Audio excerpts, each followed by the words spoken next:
নিয়ন্ত্রণের জন্য ড্রেন, ডোবা, নর্দমার মতন যেসব জায়গায় পচা পানি জমে থাকার সুযোগ রয়েছে সেগুলো পরিষ্কার করে রাখাই সবচেয়ে কার্যকর উপায়।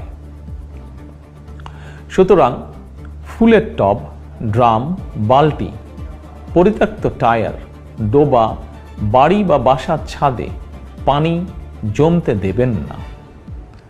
পানির ট্যাঙ্ক ঢেকে রাখা অত্যন্ত জরুরি। প্রতি সপ্তাহে কমপক্ষে একবার বাড়ির বা বাসার ভেতর এবং বাহির পরিষ্কার রাখুন।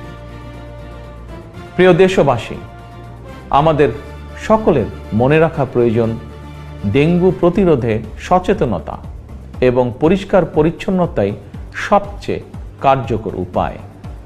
এরই পরিপ্রেক্ষিতে